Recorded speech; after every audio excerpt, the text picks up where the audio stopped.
What a cute little puppo. I don't know why I just called it a puppo, but anyway, hey everybody, what is going on? My name is Anarchy, and welcome to Anarchy Analysis. Today we have the tower rematch between Diabolus and Fnatic Rising, and boy howdy, Diabolus won this game. So, the team fight happens around 23 minutes into the game, and Fnatic basically have a flanking ward set up, and they decide to use it as Kaiser and the Braum have stepped forward past the ward, meaning they're kind of isolated from the rest of their team, and they just seem easy to pick off, as Kennen is already coming in from the side. Nocturne has the ability to jump in with Paranoia, and Kalista can just yeet the Thresh into them. As such, Lissandra TP's in behind them, and Kalista and the Braum move towards the rest of their teammates, and what happens? Kalista yeets the Thresh into just the Braum.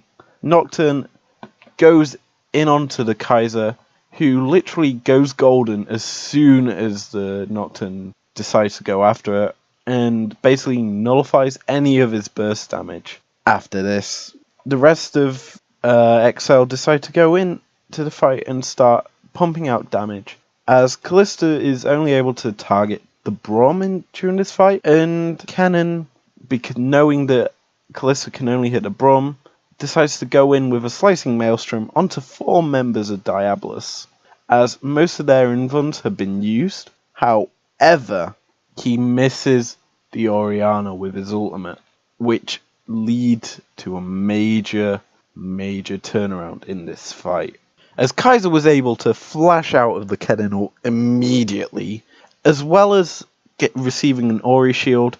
It also led to Orianna placing the ball directly on top of the Kennen, dropping the shockwave, killing off the Thresh and the Kennen. And after this, Kaiser takes one leap forward too many, as it allows Cho'Gath to immediately auto attack and then feast on her body.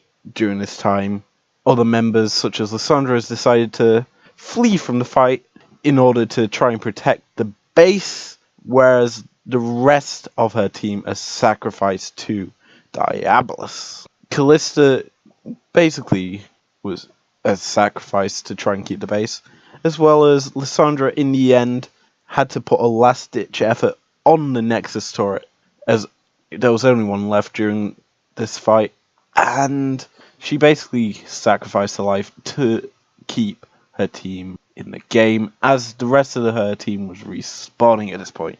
Overall, this team fight was pretty gruesome, and honestly it could have been avoided, as Diabolus during the first 10 seconds of this fight still had Baron buff on him, which allowed the Orianna and the Kaiser to pump out so much more damage than the Kalista could have even got off properly in the entirety of the fight, which I feel was a missed opportunity for Fnatic. They took the fight such a long time, and later on into the game, because the game went a couple more minutes on, in the last team fight, literally the Kalista got annihilated by a Cho'Gath in a matter of seconds as soon as he walked into the fight, because Cho'Gaths are pretty slow, bulky boys, and he just walked in, nom nom nom, dead Kalista, team fight 1. And he kind of overall countered her superbly well, and honestly I like how Diabolus have been playing this split, I guess.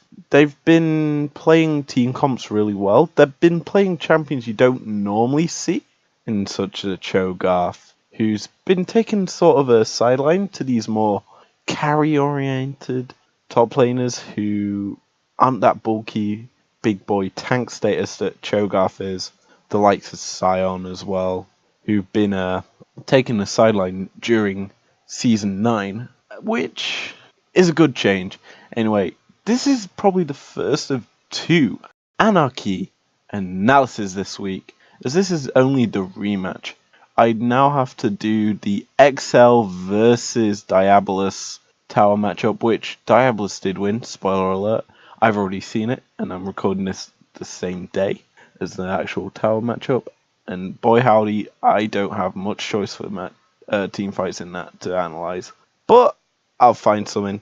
Anyway, if you enjoyed this, subscribe if you're new around here, leave a like down below, and I will see you guys later.